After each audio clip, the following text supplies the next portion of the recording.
Well, welcome back to Trail Talk, guys. We are here in camp and I wanted to chat real briefly about basic tools to think about keeping in your trucks or overland rigs, and just kind of a general mindset to be in when you're thinking out building out your tools or what tools I need to bring in a truck, because it can get pretty overwhelming on what is out there and what you actually need in your vehicle. The big thing to think about is, what is your use case? Am I just doing quick weekend getaways? Am I going out on a big long 2, 3, 4 month long expedition type of trip?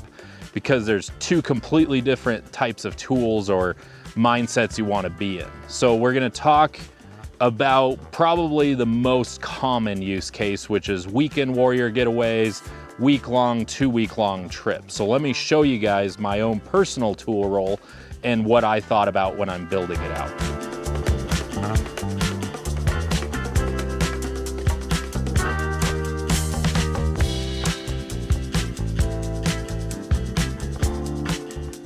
So this is my personal tool roll. There's a lot of ways you can carry and store tools, but this is just an option I think I found years ago online, and I really like the idea of it. Just rolls up, it fits in a drawer, you can unroll it. You have all these different pouches you can store stuff in.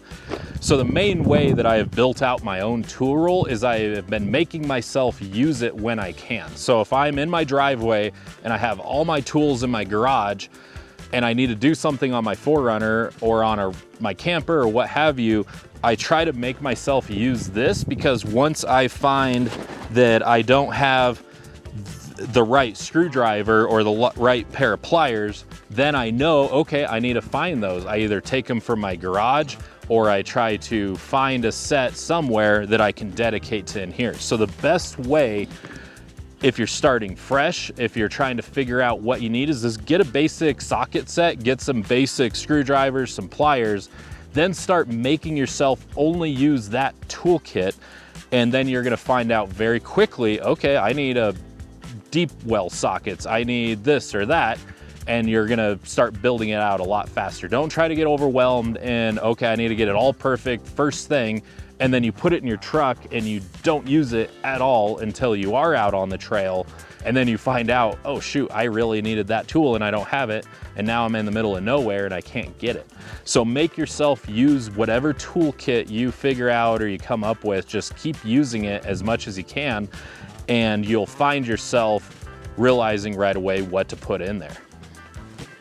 So in this guy, basically I have flathead, Phillips head screwdrivers, I have needle nose pliers, socket sets, ratcheting handles, nothing too crazy, just kind of the basic hand tools. So another thing you could do if you just want basic tools or just a basic set without going anything crazy is just getting a standard socket set. And it has basically every deep and shallow well socket you would need. In a lot of cases, a lot of these sockets aren't going to even exist on your vehicle. So that's another thing to consider. And that's one reason I kind of like building out my own kit, is I can throw only the sizes that I actually have on it versus having double the tools that never get touched. For example, on Toyotas, 10 millimeter, 12 millimeter, 14, 17, 19 are basically gonna cover most of what you're gonna be doing. That plus the same size in ratcheting wrenches or just open end wrenches and some crescent wrenches will pretty much cover the entire parameter of what you would need to work on. Also consider the majority of the things that are added to your vehicle that are not factory are probably gonna be the things that you're gonna be needing the tools for. Anything that we bolt onto our rigs have the highest chance of rattling loose down the road, and you need to retighten them. So again, by doing the work yourself or knowing what hardware is used to bolt your awning on, to bolt your boxes on your roof rack on, that'll tell you what you need to have in here. Because generally speaking, that's probably what you're gonna need to have most often. Another thing to have is just a good electrical kit of some sort. And so just basic electrical fittings. And again, do the wiring and you know what kind of fittings you're using, then you know what kind of spare fittings to put in your kit. So it just comes back to use the toolkit and then you'll know exactly what you need to put in there. Another tool that a lot of folks don't really think about, especially with newer vehicles, is a good code scanner or OBD2 port scanner.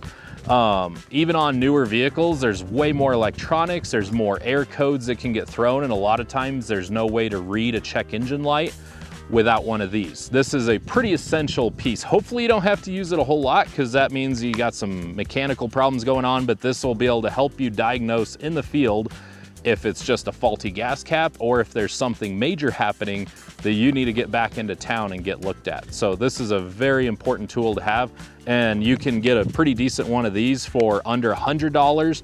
You can even get Bluetooth ones that use an app on your phone for under $20. So not a huge investment, but it could be a very important tool to have. So on the other end of the spectrum, I'm gonna show you guys what we actually use with Overland, and in the back of Adigan, this is the toolkit that we have grown to like, and we have been starting to take on the longer distance trips, not just weekend getaway trips. So let me show you guys what we have in the back of Adigan.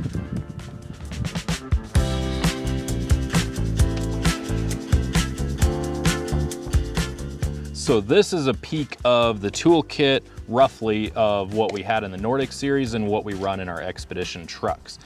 Not everything is here. We have pulled stuff out while we're in between trips right now, but this gives you guys kind of the idea. The main tool set is called a Speed Tools kit.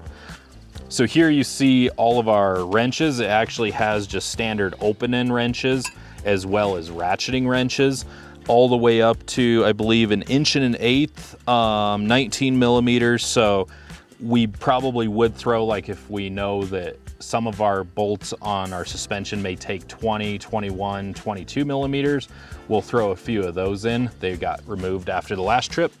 But also in here, we also have 2 more layers, and it's as in-depth as they have files. They have Allen wrenches, we have even just a good big knife. We have pliers, needle nose pliers, side cutters. This is a spark plug gapper. I mean, stuff that we're probably not gonna use for anything, but it's nice to know that it's in here. We even have a calipers, a tape measure. So pretty much anything you could think of is in one package with the Speed Tool kit. And that's one reason we liked it, is just the simplicity of it. It just makes a lot of efficient use of your storage space for your tools.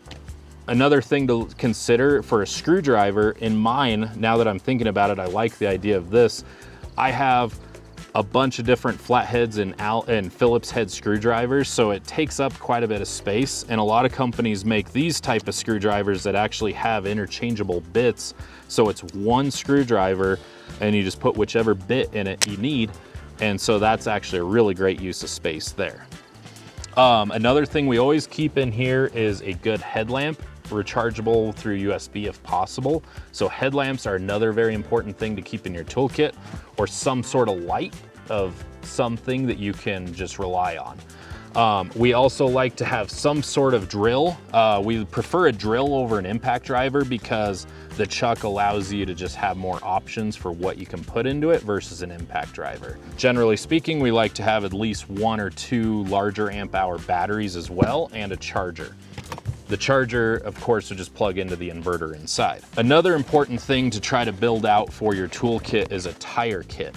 So the tire kit can be as simple as just a tire gauge and maybe some like replacement valve stems and valve stem caps. In this case, because it's a truck for longer trips, we also carry spare lug and lug nuts. So we even have like the full stud in case we were to shear a stud off. If you're running special lug nuts, always just keep the bit adapter or the socket adapter in here as well. So this is just a dedicated tire repair kit, we call it.